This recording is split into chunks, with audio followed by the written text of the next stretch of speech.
Good evening and welcome to our NFL mock draft show with the crew from the Cleveland Sports Talk. Hello, everybody.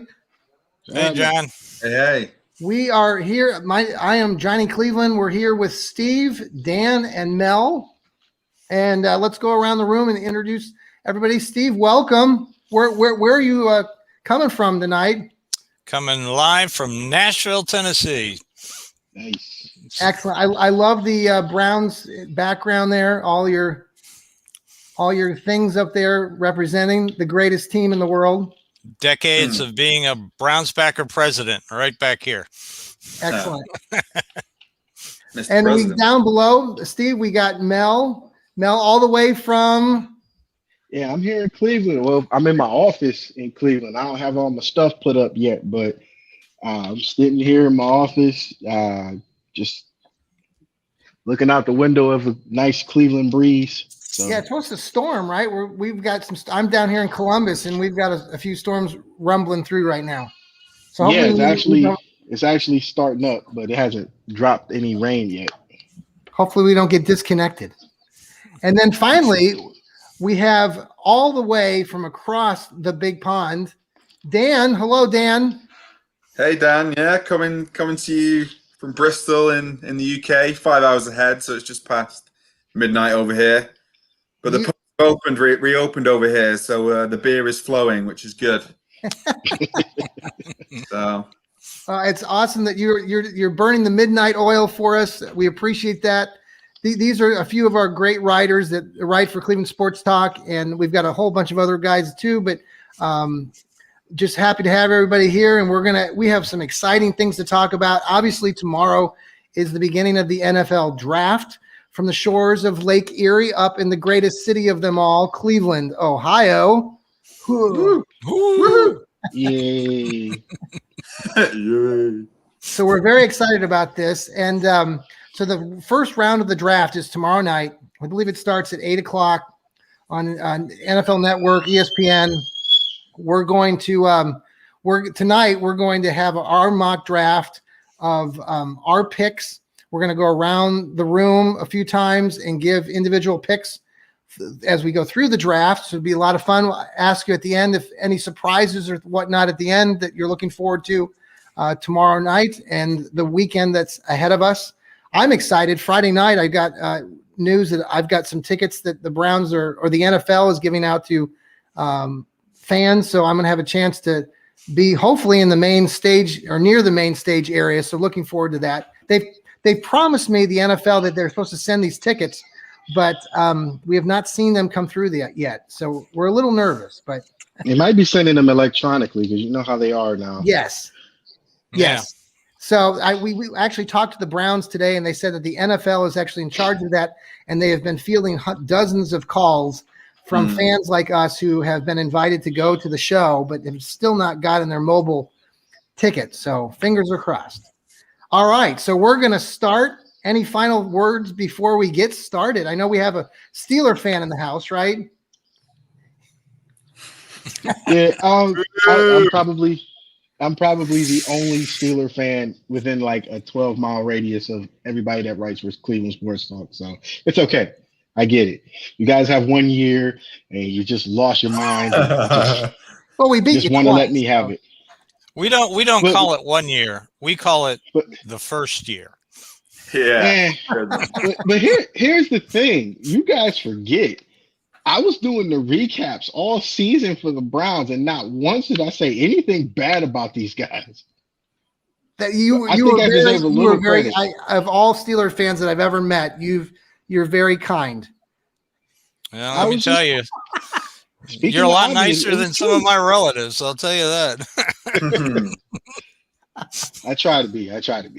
Gotta have an unbiased opinion, man. Gotta have an unbiased opinion. I'm all for that. It's tough too living down here in Columbus. When I moved back here, I did not realize how this town is really divided. I would hope that we'd be mostly Browns fans, but it's pretty much divided between Browns and actually Steeler fans. There are a few Cincinnati Bengals fans sprinkled in, but it's really there are many folks that I work with in my school. Many of them are Steeler fans, which really pisses me off. But It's actually funny because the further out east you go here to like the townships, like Perry and Painesville and all that, it's nothing but Steeler clothes, Steeler apparel. And it's so weird because you come downtown and it's Browns everything. You go out further east through all the townships and the woodland areas, and everybody's a Steelers fan. I know one guy, I don't know if he still lives out there, but there's one guy in Eastlake. He's a Bears fan. He's got his flag sitting up full mast. It's like, dude. Like, I get ripped for being a Steelers fan, but this guy has a whole Bears flag sitting in his front yard, and he's okay. Never understand it. All right, guys, we're going to get started with this is our round one. We're going to start with pick number one. Let me get the music going here. Hold on a sec.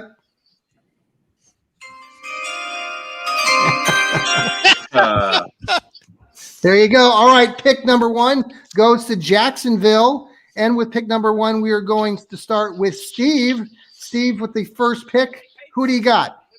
Well, after careful deliberation, it's sunshine, Trevor Lawrence. Come on.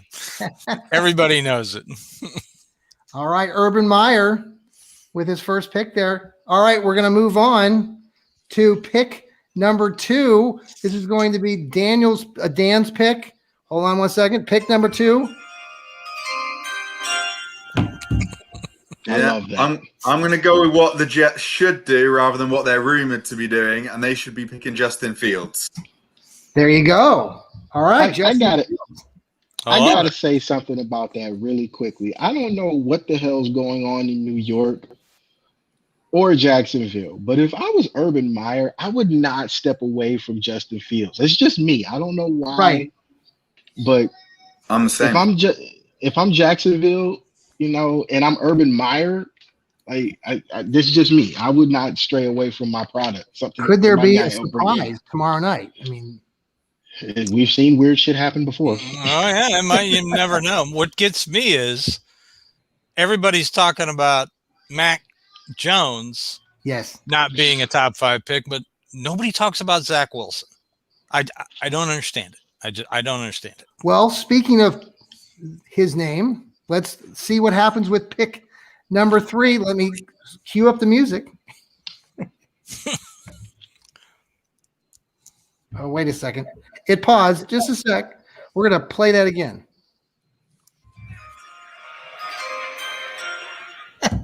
Pick number 3. There's going to be Zach Wilson. Zach Wilson. Quarterback from BYU.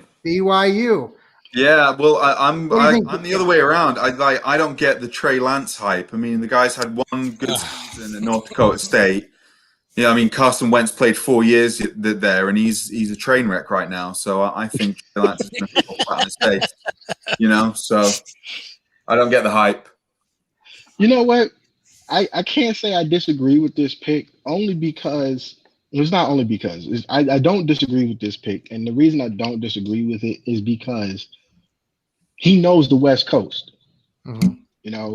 Playing at BYU and sitting there right in the basic San Francisco's backyard. And a lot of people don't realize this, but BYU was an independent.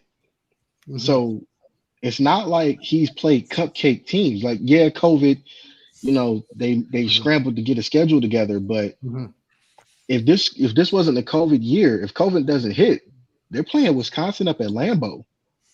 Oh, they're playing.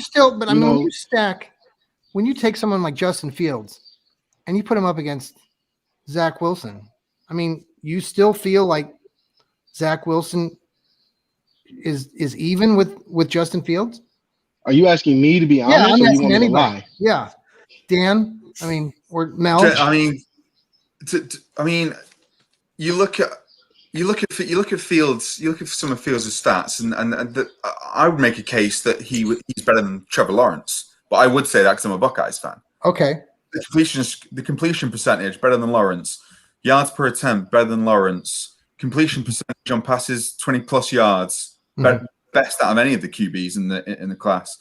178 passer efficiency rating, better than Trevor Lawrence. Mm-hmm. If he had the same number of attempts through his career as Lawrence had, he would have had more career yards, more, he would have completely obliterated him in terms of stats.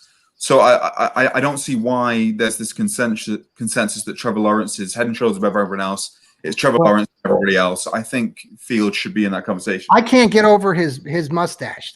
I can't get past the You mustache. know what? It just bothers the hell out of me. I'm going to say this, and I'm going to be completely unbiased here because me and Dan are on the same page as Buckeyes fans. But let's look at reality here. Coming out of high school, Justin Fields was more accurate. His passing percentage was better. At passer camps, he was better, and he was rated higher than Trevor Lawrence. The only thing Trevor Lawrence really has over Justin Fields is height. If I was 7'5", I'd be able to see over everybody and throw passes too. But that's besides the point. Let's look at the systems that Trevor Lawrence and Justin Fields played in. Trevor Lawrence is playing in basically a RPO, a dumbed down college version of a RPO. Yeah. A lot of the times the ball stays in his hands unless he's giving it to NTN. Or, he's put in a situation where he has to throw the ball. And look at the competition. The Big Ten, just in COVID 2020, the Big Ten was head above the ACC. The only three, I'll give them 4 teams. Be honest. I'll be nice and give them 4 teams. Notre Dame, Miami, North Carolina, and Clemson were the 4 best teams in the ACC. In the Big Ten, just in one division alone, you had 3 teams that were coming up. Ohio State, Indiana, and Maryland before COVID took them out. There's competition right there. And for people to say that Trevor Lawrence is just better, he's not. His stats look better because their coach decided to keep him in even through garbage time. What do you think, Meanwhile, Mel or Steve, too? I mean, if this take about Ohio State quarterbacks not being successful. That's crap. That is, I live here down in the SEC country, and I hear that all the time. And I say, well, name the last great Alabama quarterback. Okay, let's go all the way back to Kenny Stabler. Okay. Don't forget about Freddie Kitchens. Freddie Kitchens. I mean, or Jeff Yeager, or let's go back to the 50s and Bart Starr. I mean, come on. That's last time I looked, Joe Burrow started at Ohio State, didn't he? Yeah. Yeah. Number 1 pick last year, right? And the only reason he left was because Justin Fields came, because he got kicked out of Georgia because he was better than the quarterback at Georgia. And yes, he was. Kirby Smart decided to go with the other guy instead of Justin Fields. We're having a different conversation if that doesn't happen. Yeah, Georgia fans were in an uproar about that when he transferred to Ohio State. They still want to kill him for that. Oh, yeah, they do. All right, I hear there's a pick. We got pick number 4 out there. Pick number 4. Mel, you got pick number 4. Let me cue the music.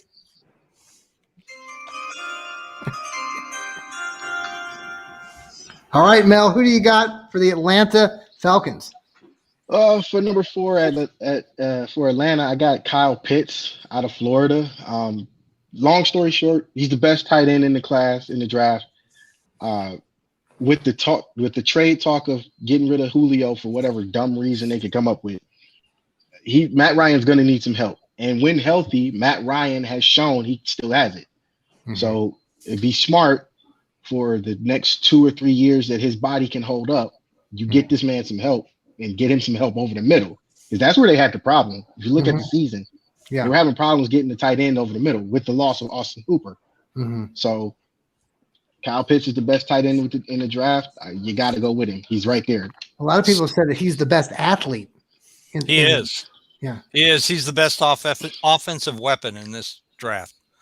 He is. Yeah. Oh, man, he's just fantastic. He's not a tight end. He's a pass catcher. Yes. That's true. He is a pass catcher. But I still – my view on the best athlete, I was just between him and NTN. Being honest. Between those two. Very true. All right, moving on. We got pick number 5 I hear. Let's cue the music. I've got this. Well, let's see. It's not playing. Hold on. Technology. Gotta love it. Maybe. There we go. With pick number 5, the Johnny Cleveland Show, have Cincinnati's got this pick. And I'm going with a little bit of a surprise here. Jamar Chase, the receiver from LSU. There are some other good players out there, but Joe Burrow will now team up again with Jamar and look for that tandem to be another offensive weapon for the Cincinnati Bengals. The Bengals like receivers. They just got rid of their all-time great, and they're going to bring in another great that's going to be in the NFL for a long time. So I've got Jamar Chase going to the Cincinnati Bengals at pick number 5. Okay, pick number 6. That was out of the blue. What that now? Was out of the blue. I said that was out of the blue. Yeah, it was. I Cincinnati needs a line, man. I think that too. Now, here's my take on part of this is that I've been reading and looking at some things that other people down in Cincinnati are saying, and I've heard more than a couple people suggest that this could be the pick. It's crazy. I think they need an offensive lineman for sure, and but I wanted to kind of go with that shock. I want to shock you, Mel. All right, pick number 6. We're going to go over back to Steve. Steve, you got the Miami Dolphins. Let me cue the music. And with pick number 6, Steve, what do you got? Well, I have the pick that Cincinnati should have taken, offensive tackle Penei Sewell from Oregon. All right. What do you like about him? He is the best left tackle in this league. And if you have a young quarterback, you need the best left tackle in this draft. I mean, Joe Burrow's great, but he can't throw a pass if he's running for his life or underneath a defensive lineman. So got to build a line. What did the Browns do this past year? Yes. They built the number 1 offensive line in the NFL. That is true. All right. We're moving again. Mel, you're going to take pick number 7 here. We got the Detroit Pistons. Let me cue the music. All right, Mel, who do you got? At number 7, I got Micah Parsons from Penn State. Let's look at it. Let's look at the reality here. Detroit was terrible on defense last year. They were terrible. There was no ifs, ands, buts about it. Last in the division in third down efficiency, getting off the field. Last in the division, causing turnovers. You need linebackers for starters to help with the pass rush that you don't have. So, a linebacker is a start. He's the best linebacker on the board. Why not? All right. And, I'm just reading our comments. People are actually commenting in our show here right now, so I'll have to share that here in a minute. But appreciate all the follows, too. Again, we're coming live on YouTube, on my YouTube channel, the Johnny Cleveland Podcast, and you can watch us there live on my Facebook feed. We're going to get this out, too, to everybody through Facebook and on Twitter here after the show. But Micah Parsons, with him being a linebacker, I know, former Ohio State standout and former Mr. Ohio in football, Chris Spielman, is up there in Detroit now. So your take on him, on the Lions needing some defense is right on. I didn't think Spielman would come back from, broadcasting because he did such a great job for ESPN for so long. Yeah. But this is a great opportunity for him. He knows the position. He knows he's been in the league longer than most coaches. Yes. And what better way to make a statement than building up your defense? You have not had a good defense the last, I'll give you 3 years. I won't even go back 10. The last 3 years, you haven't had a really good defense. Now, if Penei Sewell is still, I'm sorry. I was going to say, you lost Sewell, Ndamukong Suh, and your pass rush has not been the same. You don't have any real DBs to speak of because they're either hurt or, they're leaving. Yeah. So this is the best way I think Spielman can make a splash, make a statement, building up your defense. Excellent. All right, we're going over to Dan. Dan, you're going to take pick number 8. This is with the Carolina Panthers. Cueing the music. Maybe.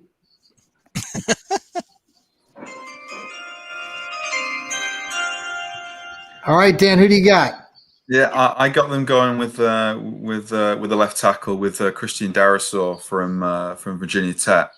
I think, although I do think the Panthers are a big candidate to try and trade up for one of those quarterbacks, even though they did trade for Sam Darnold. Okay. I do see them possibly taking a quarterback as well, but they're another team that need a franchise left tackle to protect any quarterback that they do have. So I'm going with Christian Darrisaw. All right, very good. All right, Mel, we're going down to pick number 9 with the Denver Broncos, who actually today made a trade, and they correct. They brought in Teddy Bridgewater. Is that correct, everybody? Yep, from Carolina. So this kind of upset your original pick, I believe. But yeah, it did, because I actually had Trey Lance going to Denver. Okay. And instead, hold on a second. Teddy I gotta see the music. All right, pick number 9. Well, since Denver made the trade, I picked Sean Wade because it's no secret Patrick Mahomes has been lighting a fire under all of the DBs in the AFC West. Denver got it the worst because they were not able to intercept any of his passes through the 2 games this past season. Sean Wade, best DB coming out of Ohio State this year. Now, Mel, I have not seen anybody take Sean Wade. In mock drafts, at this point in the draft, this is a shocker to me. This is a need. This is a need for Denver. It's not just a want or just because he's the best player available. Yeah, this is something that they actually need. If you're in all 3 of you guys, you can agree with me on this. If you're in a division with Patrick Mahomes, why do you feel like you don't need a DB? You got to stop these receivers somehow. Well, why did you go with Sean Wade instead of Patrick Surtain or Caleb Farley, who is still on the board, or J.C. Horn? Surtain is a given. He comes from a lineage. His dad was one of the best DBs in the league at his time. The problem I had with Surtain particularly was that he took plays off. This is just my personal opinion from watching him play. He took plays off. Watch Sean Wade. Sean Wade is very, very physical. Sean Wade was, from what I was told by a reliable Big Ten source, he was one of the most penalized DBs in certain games for pass interference or holding. And as a DB he was getting torched. No, not necessarily. Not necessarily now, because let's look at reality. Some of the best DBs have been very physical. Deion, when you watch films with Deion going against Michael Irvin, there was a lot of hand fighting. There was a lot of hand fighting. And when you watch Sean Wade, he's not Deion by no stretch of the imagination, but he's very physical. And that's what you need if you're going to play in the AFC West with Derek Carr and Patrick Mahomes. You need physical DBs, not even just to try to intercept passes, but to throw off the timing. Because if you look at Patrick Mahomes, that release, you're not going to get to him unless you have great coverage.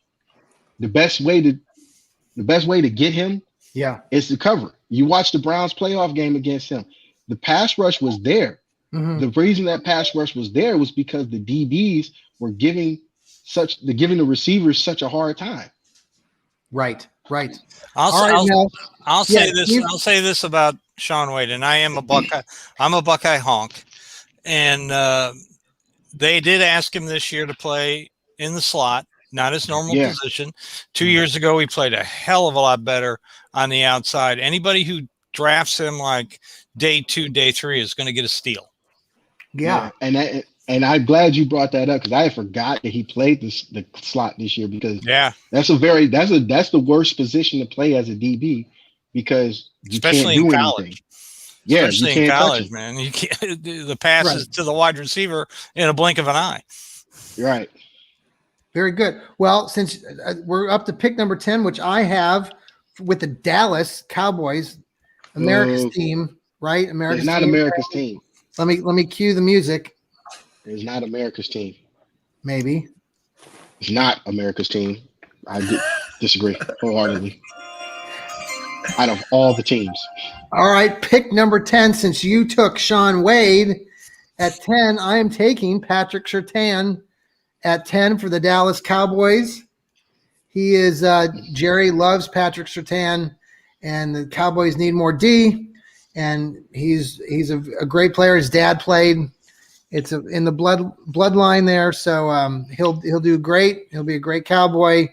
He'll fit right into Jerry's world. So pick number 10, Patrick Surtain. Am I saying that right? Yep. Close enough. All right, moving on. We got pick number 11 coming up. Steve, back to you with the New York Giants. Let me tell me when you get annoyed with that. Oh, I'll never get annoyed with that. We're going to hear that all weekend. So that's right. We're just warming everybody up. This is the exactly. weekend. You're going to hear this all night long tomorrow. All right, here we go. The New York Football Giants, wide receiver Jalen Waddle. There you go. Alabama. All right. Danny Dimes gets a new toy to play with. And anyway, this has been the strangest offseason for the New York Giants that I have ever seen in my entire life. I mean, they're throwing the money around like it's 2010, and I just don't understand it. That's why I figured, well, let's just go wide receiver, get a fast wide receiver, and Danny Dimes can stand in the pocket and then take off running. That'll be good. That'll be good. Okay, so we're moving up now. We've got Steve. We're sticking with you. Moving on over to Philadelphia.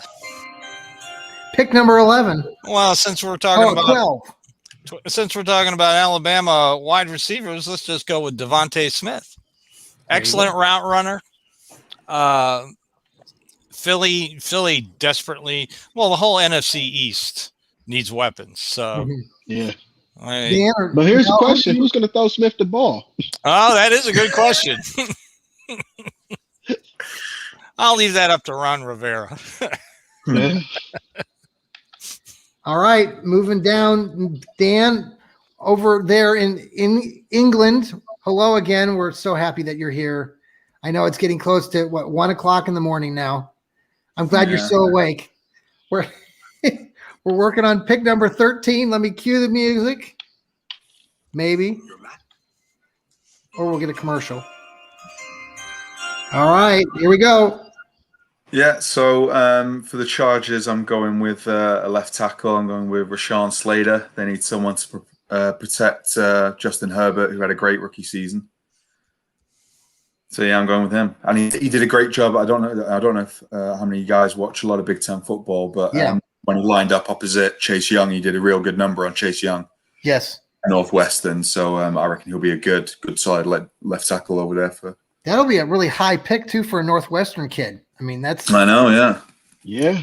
I wonder what the highest Northwestern player is in like the history of the draft. Anybody? Actually, let's look that up. We should Google that. I'm going to do that right now. All right. While you do that, we're going to move on. Well, Mel, we're going to let you also announce your pick at number 14. Hold on. All right, 14. What do you got? I have Elijah Vern Tucker. Let's just be honest here. Minnesota line is getting old in some aspects. They weren't very physical, and Tucker is one of the most physical linemen that you could get in the draft. Pancakes. His run blocking is fantastic. It's just a matter of, is Kirk Cousins going to be smart enough to stay in the pocket and not try to run when he knows he has a good line in front of him? That's the first question. The second question is, are they going to build the line outside of Tucker? And that's the question I have. I don't know if they will, but that's my pick because Kirk Cousins is not a bad quarterback. He just needs to be protected and stop being stupid. Yes. Did you find your answer yet? Have you Googled it? Northwestern highest. I am Googling that as we speak. All right. While you do that, I'm going to replay the music, And I've got the next pick at number 15 with the New England Patriots.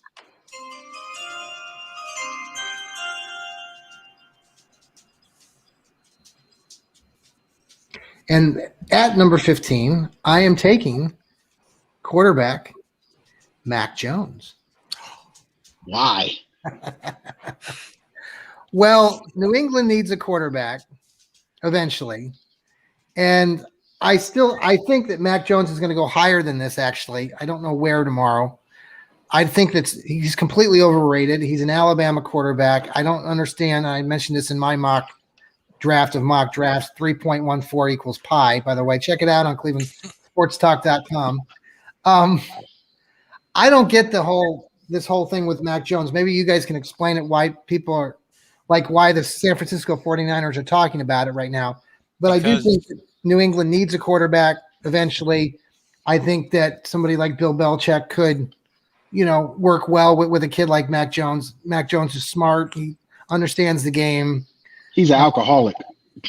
Well, there you go. That too. So Bill Belichick or Mac Jones? Wow. And first of all, I'm shocked that Bill's dog Nike took a quarterback in the first round. Second of all, I think any quarterback that goes there under Josh McDaniels, as long as they don't have to start their first year, they'll be fine. The fascination with Kyle Shanahan and Mac Jones is a mystery, but apparently he is the type of quarterback that Kyle Shanahan likes. And when Kyle Shanahan gets his hands on a quarterback, they usually do well. So it doesn't make any sense. It doesn't make any sense to me if they take him number 3 tomorrow. You don't trade up for Mac Jones. No. Okay, I got it. Oh, you do? At the current moment, until we find out what happens tomorrow, at the current moment, the highest Northwestern player to be picked was Napoleon Harris at number 23 by the Raiders in 2002. I forgot about that. Before that, it was defensive end Luis Castillo. It was picked 28th by the Chargers in 2005. So if Slater goes any higher than 23 or 28, he will be the highest Northwestern player drafted. There could be 2 tomorrow that go higher than that if everybody likes Greg Newsome, like they say. Let's be real here. It's Northwestern, man. Nobody goes to school to play. It's a great school. I mean, they go to be doctors. I've been on the campus. It's a great campus, but football, man. They go to be doctors. They go to be lawyers. And it's also very pricey. I think the price tag when my son Alec was considering it was $70,000 plus, and I was like, nope, that's not going to work. Well, it's the Chicago area, of course. You got to live somewhere. All right, pick number 16, Steve. We're over to you. Let me cue the music. Oh, technical issue.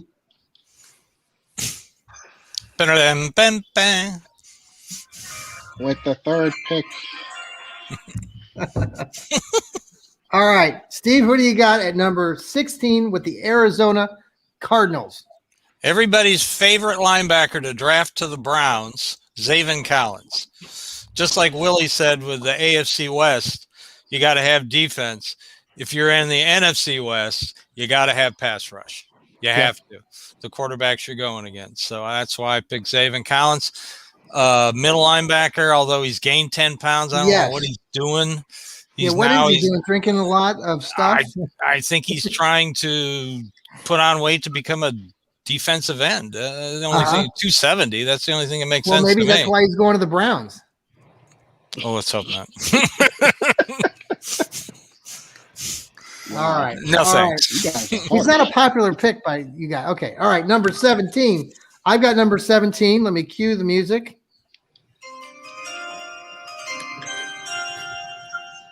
All right. With number 17, the Vegas Raiders. Now, Willie's not here tonight. Willie was going to join us from the the Shake Back Sports Show? Yeah. And he's a huge Raiders fan, supports the Raiders, the greatest team of all time in his mind. Hope you're doing well tonight, Willie. Team of all time. I didn't say that. Mel did. Okay, so I only took a shot. With the 17th pick, the Vegas Raiders take from Alabama is a cornerback, J.C. Horn. South Carolina. South Carolina. There you go. See, wrong school. I'm in the SEC country. I know all these guys. All right, J.C. Horn from South Carolina. The game 17, huh? 17. Yep, I'm taking number 17. Wow, I wonder if AB could package a third and swap firsts and move up 9 spots. But anyway, we digress. All right, Dan. Hello. Hi. Ready? Here we go. We're gonna cue it again. All right, Dan. We've got we got the Miami Dolphins at number 18. So when I decided on this pick, I made the assumption that whoever was picking at number 6 for the Dolphins would pick a wide receiver, which is why I didn't go with a wide receiver. So I went with Kwity Paye, the edge rusher from Michigan. A lot of Browns fans want to see him. I wouldn't be, I wouldn't mind him as a Browns fan, but I wouldn't be surprised. Hot take if they actually took Najee Harris, because running back's a big need for them as well. So I wouldn't be surprised if they took Najee Harris. But I'm gonna go with Paye for the Dolphins at 18. All right. They need some edge rushing. All right. Very good. We're moving down. Any other takes on that? No, that's a good pick. I like Kwity Paye. All right, number 19. I hear it's in. Mel, back to you.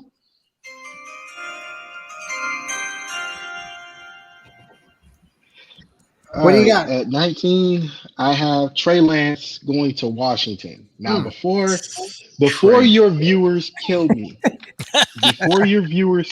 with this, understand, Washington does not have a quarterback right now. Right. At all. They won't have a quarterback then either. Smith is retired. Nobody else is there. So you look at Trey Lance, and I know, Dan, you have a disdain for him because he went to North Dakota State. No. I just don't think he's got enough experience yet. I don't think he should be coming out of this draft. That's all. We lost you, Mel. You there? Yeah, I'm here. Okay. Okay.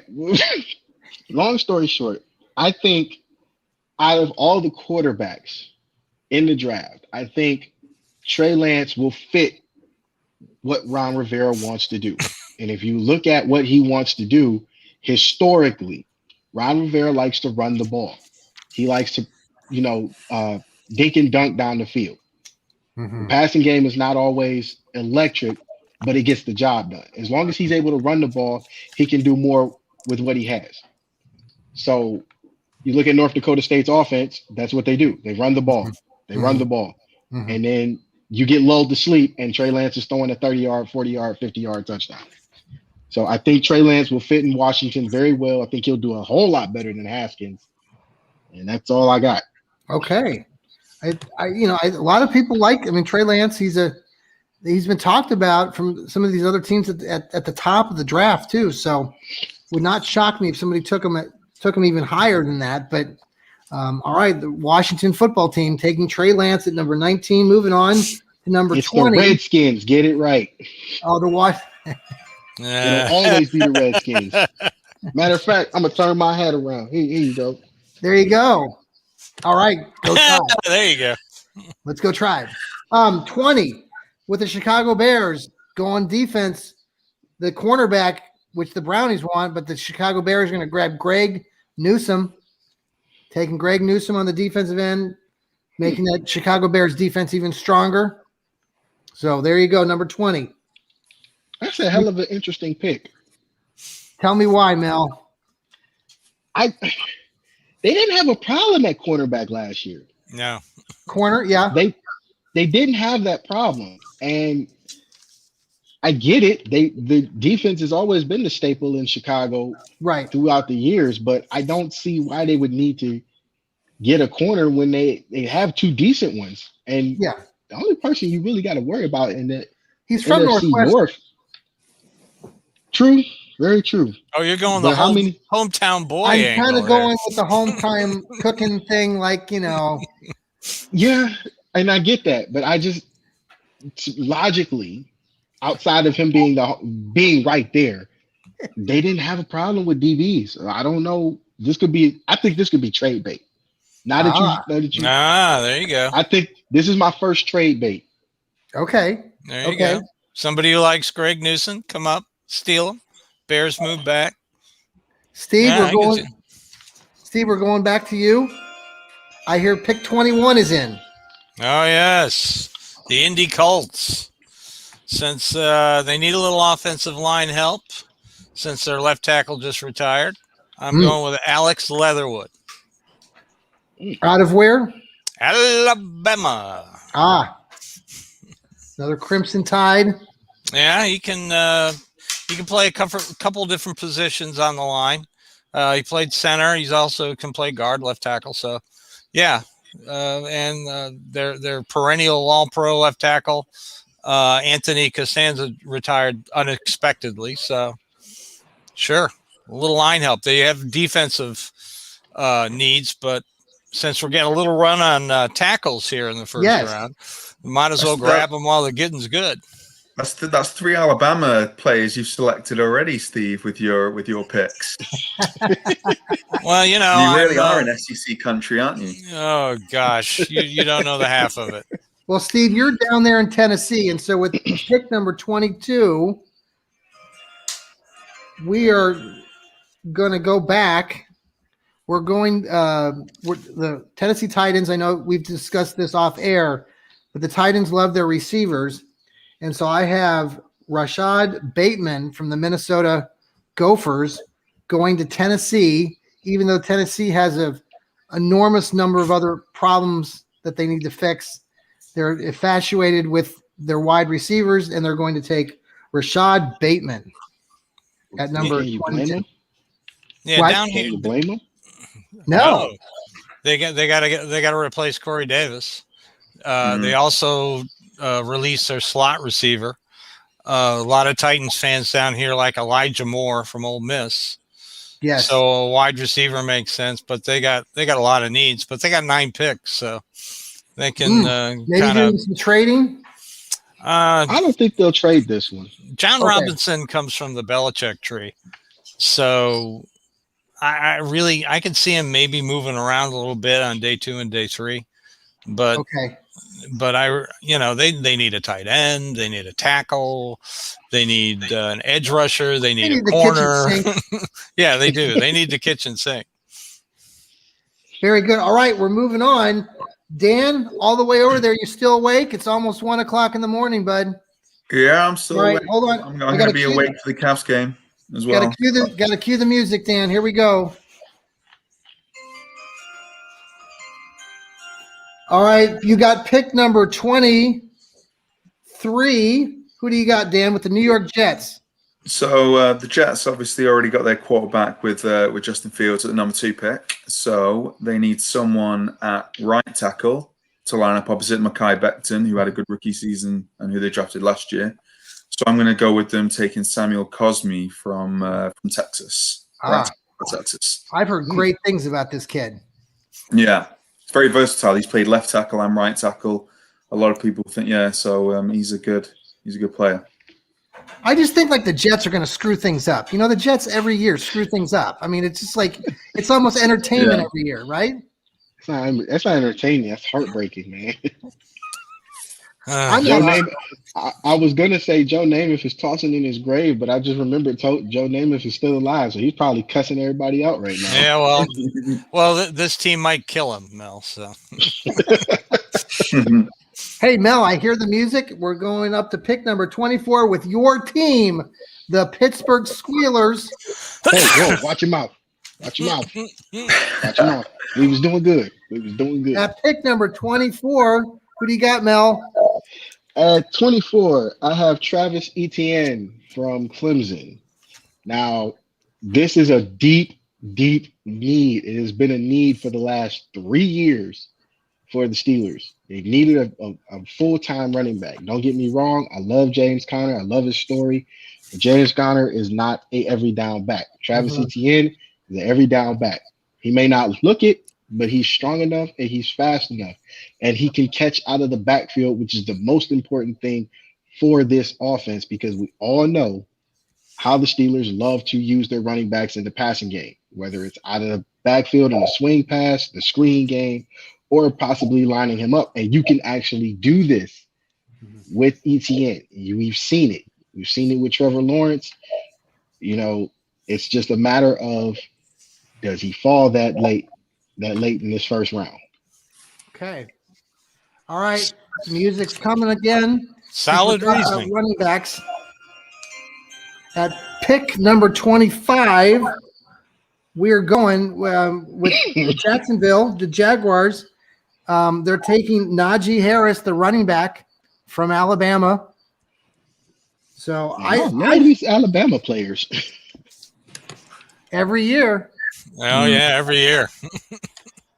All right, here we go, Steve. We're back to you. This is a big one coming up here. The Browns. Hello, everybody out there watching Cleveland Sports Talk. This is the crew. We're doing our NFL mock draft. We are up to pick number 26.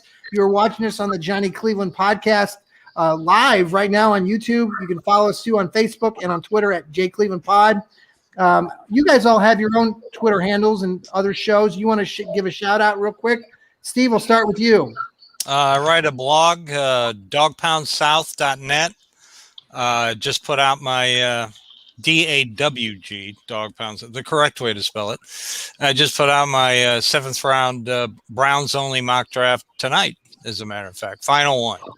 That's a great website. I love reading your material. You're very you got a lot of good takes on there. Mel, what do you got?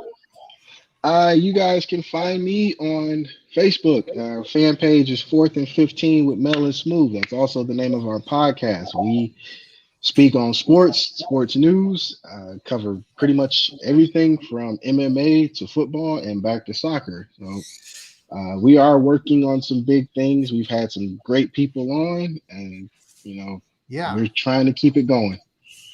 All right, Mel. And Dan, what do you got over there? You got you can follow me on Twitter and on Facebook at Barking Mad Sport. And I also write for Fansided's Cleveland Indians website, awaybackgone.com. You look at those games. The kid hits as harder than anybody.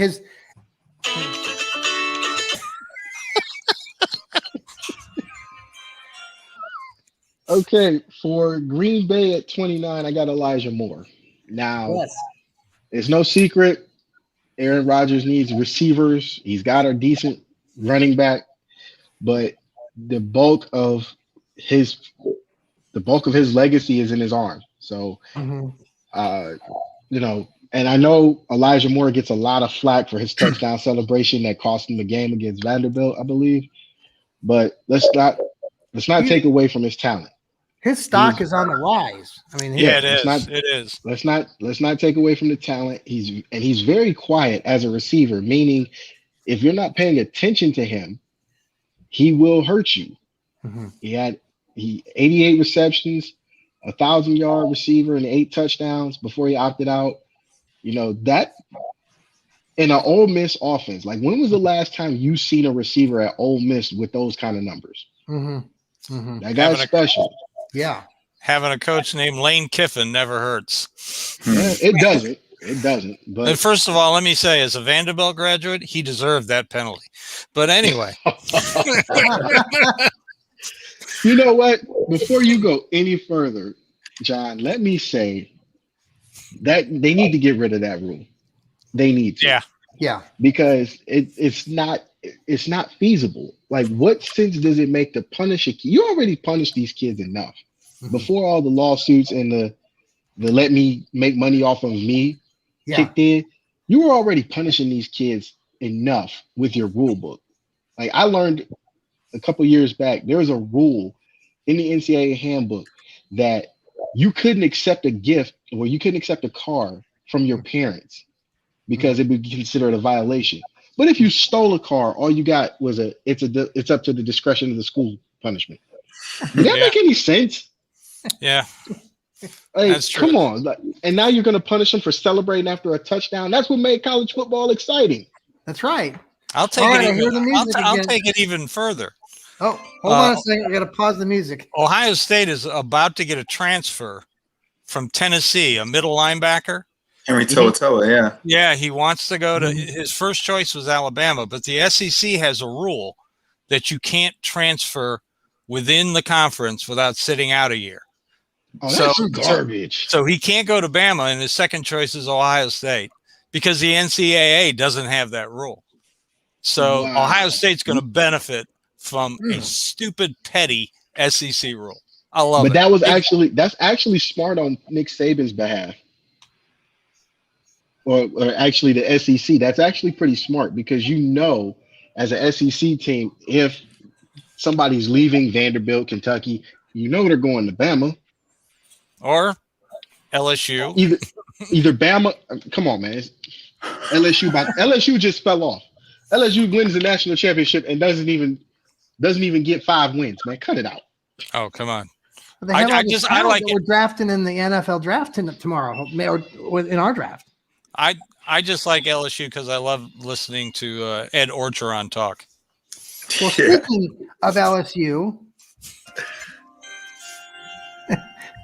the LSU Tiger, Jalen Phillips, the defensive end, is going to the Buffalo Bills. There you go. Any takes on that? Well, I don't know a lot about Jalen Phillips. I just know he's a solid athlete. He'll do well at a defensive end position. That's all we need to know then. There we go. Now, I've seen in some mocks that he's going to Cleveland. I don't think so. Okay. I don't. We have 2 kids from LSU with last name Phillips, right? Don't we already have a Brown that's from LSU? Yeah, Jacob Phillips. So. Jacob Phillips, linebacker. He's from here, and he played his high school ball here in Nashville. They're not related, are they? No, I don't think they're related. Okay. All right, we're down. Final 2 spots here. Steve. Yeah. Let me see if I can play the music with the crowd noise. Hold on a second. Maybe not. Here, I'll help. All right, who do you got? Baltimore. Yeah, well, they're gonna need an offensive line. So Jason Carman, offensive tackle, Clemson. Yep. I wouldn't take nobody from Clemson. I know, but they are desperate for an offensive line. They got. It was their fault they gave him up. They shouldn't have gave up their linemen. Yeah. Look, everybody says that was a great trade for both teams. No. Yes. No, it wasn't. No, you just traded. You just gave the Kansas City Chiefs their final piece on their offensive line. Don't tell my Chiefs fans that. They love, I came from Kansas City, so why would you trade with a team that you're going to be fighting for to go to the AFC Championship game? Oh, you don't do a trade with Ravens aren't going there. The Browns will get there first. I know they will, but stupid trade by the Ravens. If we're being honest, we'll hold your thought till the final pick here. You get the final pick, 32 with the Tampa Bay Buccaneers. Hold on. Maybe. All right, who is it, Mel? With the 32nd pick in the 2021 draft, the Tampa Bay Buccaneers select Levi Onwuzurike, defensive end, Washington. Now, it's not like these assholes need any more help. And I'm saying that they just signed AB today, right? Yeah, but it's only for 1 year. So this is probably going to be, if Giselle has anything to say about it, this will probably be Brady's last year. Well, we don't know if that's true, but if she has any say in what happens, it will probably be his last year. I don't think they really need any help on defense, but it doesn't hurt. It doesn't hurt to have more. Now, Steve, hear me out. No. I agree with you because Pierre Paul ain't getting any younger. He's not. And they almost lost Shaq Barrett to free agency. So this makes perfect sense to me. It makes perfect sense, but at the same time, you look at that playoff run. That playoff run was scary. Mm-hmm. Since the bye week, they didn't lose a game. Yeah, and the crazy part, the crazy stat about this was that it had nothing to do with Brady.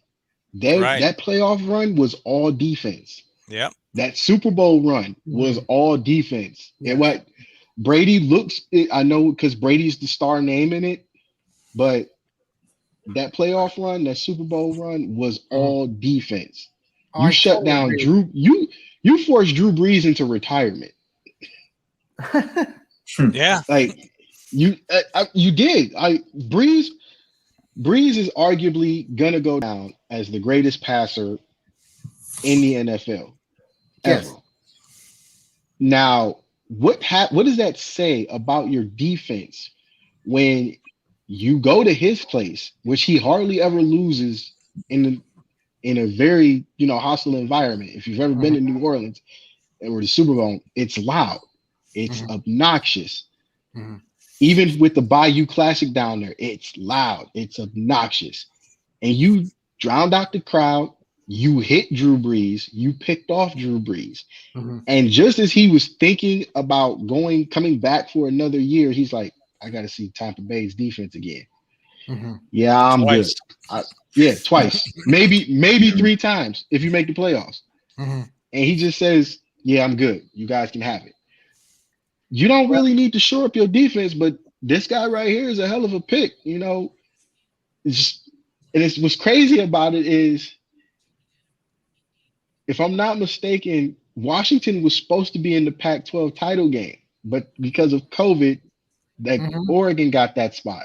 Yes. So just imagine what that Pac-12 title game would have looked like had Washington not had COVID. Yeah. They'd probably kill USC. And as much as I push for the Pac-12 to produce a playoff team, it's not happening. But he was the star on that defense. Yeah. He could fight through double teams. He could fight through triple teams in some instances. He was a great run stopper. Like you said, Pierre Paul's not getting any younger. This is a hell of a replacement. Yeah, it is. Well, Talking about basketball, that, the Pac-12 is pretty good. Talking about that Washington defense, they also had Joe Tryon on that defense, and he'll probably go day 2. You know what? Lot of these, it's a mock draft, but I just feel like a lot of shit's gonna happen. Yeah, to where we get a lot of surprises. That's what I want to talk about next, Mel. Since you brought it up, what are some of our what's a surprise or two that you think could happen tomorrow? Just briefly give me your take on that. Mel, you want to start since you've got some ideas? What do you think potentially could happen? I do. And the one thing that I think that could happen, and I know nobody's going to admit this outside of us, don't be surprised if Pittsburgh makes a trade to get into the top 10 or the top 15. And I'm saying this because we all know the Roonies are one of the best organizations in the NFL when it comes to free agency, pickups, and drafting. There are 3 quarterbacks on this board that are just absolutely, we got to go get. Ben is not going to last this season. I'm sorry. Much as I love Ben as a quarterback, I think he finishes the season, but I don't think he comes back. I think this is it. Fields, Wilson, and Trey Lance are the next 3 best quarterbacks because we all know where Trevor Lawrence is going. So he's already off the board. I think they make a play for one of those. If they don't make a play for it, I think they make a play to get into the top 15 and they still take ETN because they need a running back. Okay. But I still think that they make a move on draft day to trade up into the top 15, no lower. Okay. And they make a splash and get somebody. Okay. Dan, what do you got? You got any surprises? I don't know if it's necessarily a surprise, but one thing I'm thinking is going to happen is that the Saints are going to trade up from 28 because they need a QB and they need a wide receiver opposite Michael Thomas. And picking at 28, I don't think there's going to be the top quality left at those positions for them to pick from. So I can see them trading up. I can see the Chargers or the Panthers possibly trading up because once you get past the top two offensive tackles, or really once you get past Penei Sewell, the drop off in offensive talent line, and they both need it to protect Chargers to protect Herbert and Panthers to protect Sam Darnold or whoever they take, whoever they're going to be in their next quarterback. So I can see them trading up as well. Okay. But yeah, it's the trade up for sure. Steve, what do you got? Well, I got a couple things. First of all, because of all the trades that have happened involving the 49ers, Miami, Philadelphia, I really don't see any large trade ups, any big time trade ups. The price has already been set, and I just don't see teams wanting to spend that kind of draft capital to make those kind of moves up, like from the 20s to the upper teens. I just don't see it. Another thing, it would not surprise me, and I know Mel is big on a running back for the Steelers. It would not surprise me if a running back wasn't drafted in the first round. It could happen. It's just, the value of running backs nowadays is. And I disagree with that so much. I do. And it's not because, running backs aren't needed, but look at what you can do with these guys now. Yeah. Back when I was a kid, Steve and John in your good looking days, what? You Browns fans, I had to take a shot. I'm good looking now. What are you talking about? I'm only 63. Come on, only give me a break. Few pounds. Come on now. But what I meant is, back in your playing days, 3 yards in a cloud of dust was everything. Yes. So you needed a running back, but now, your running back has to be so much more than just a 3 yards in a cloud of dust guy. I think people have this. I think people have this misconception of a running back not being valuable, and I hate it. See, in Cleveland, that's where the Browns have such a luxury right now, having both Kareem Hunt and Nick Chubb. It's because Nick Chubb's more your standards, run, up the gut, but he, having Kareem Hunt then just, that's why I think the Browns running back situation is the best in the league. Well, no doubt. If you look at the two teams that are in the Super Bowl, Tampa Bay traded up last year and got probably the best left tackle and worse. Kansas City tried to play in the Super Bowl with neither one of their right tackles. Right. So if you're going to have a good running game, you got to have a good offensive line. And if you're going to stop a good running game, you got to have a good defense like Tampa. So that's why I'm thinking, because tonight we had a run on tackles. We did. And, every team needs a great offensive line. Right now, as Browns fans, what was our biggest complaints over the years? Line. Our line 2014 was a pretty good line. They had great players. After Joe Thomas gets hurt, we can't find a left tackle. John Dorsey, for all the great stuff he did with Mayfield, Ward, and picking Chubb in the second round, he just really didn't address. He did trade for Wyatt Teller, but Wyatt Teller wasn't the Wyatt Teller that he is now under Bill Callahan. AB comes in, poof, number one offensive line in the NFL. Yeah. So I just feel like that it's a very big misconception about how running backs are viewed. Oh, I agree with you. If there's a really great one, an NTM of Clemson. He's the best running back in the draft. He is one of those unique specimens at running back. I'll put it to you that way. He's better than Najee Harris. I think so. Najee Harris had the benefit of the best offensive line in college football. Remember when Trent Richardson came out of Alabama? And two wide receivers. Najee Harris had the benefit of playing on the best complete team in college football. Exactly. Not the best line, because that line had some problems. You look at that game against Florida, they were catching it. That Florida defensive line was giving Alabama fits. And the only reason Alabama escaped that SEC title game with the win was because Florida can't score at will. And when you look at Alabama in that situation, Alabama scores at will.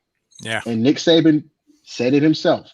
I'm not worried about the defense no more because the game is evolving. If I can outscore you, I'm going to outscore you.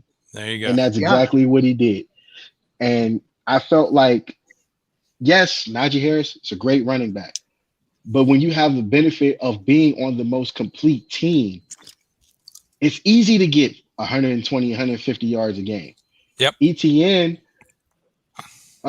I'll do a comparison. You guys can agree if you want, disagree if you want. It's just my personal take on it. There's a big drop-off in the SEC compared to 2020's ACC. Mm-hmm. And the drop-off is it's Alabama and everybody else. Mm-hmm. Where the ACC, it's Clemson, Miami, North Carolina, Notre Dame, and everybody else. Yep. Now, who do you think is going to have the luxury of benefiting more in a situation where there's a competition for being the best running back in the country as well as the draft coming up? Mm-hmm. Najee Harris, no, hands down. Mm-hmm. Yeah. And if you look at Etienne's numbers against Notre Dame, that loss against Notre Dame, he played a hell of a defense. Mm-hmm. Yeah, he was playing a hell of a defense. He was down a quarterback. You know, they still lost, but he was down a quarterback, so he couldn't perform the way that he wanted to. Najee Harris didn't have that problem all season. Mm-hmm. Yeah. Yeah. Well, it'll be a lot of fun tomorrow, and I appreciate you guys joining our podcast this our first annual Cleveland Sports Talk mock draft, and hopefully everybody that's watching right now or later on, if you watch this, will enjoy our takes. Big time tomorrow. It'll be great to have the NFL draft in Cleveland. Going to be a great moment for us. Oh, there you go. Oh, boo. Come on. Come on, guys. Bring it in. Don't be like that. Right here. All right. Hey, guys. You guys are brutal. This is the Johnny Cleveland podcast. We are the Cleveland Sports Talk mock draft tonight. Follow us at Cleveland Sports Talk. Great group of writers. All the other places that we're writing for. Follow the show. Subscribe to my YouTube channel at Johnny Cleveland. My podcast. That'd be great. Follow us on Twitter, on our Twitter handles that we shared earlier. Guys, great to have you along. Thank you for joining us. And go Browns. Steve, Dan, Mel, except for you, Mel. Everybody, Johnny, I hope everybody. What, Mel? I was gonna say I'm gonna remember this when you're on my show. I need to. You need to have us on, Mel. I want to be on the next one. All right, we got you. All right, hey guys, thanks again. Appreciate everything. You got great takes. Everybody have a great night. You guys stay on. I'm gonna say goodbye to the audience, and everybody out there, take care, and remember to keep smiling. Thank you. Go Browns. Yeah.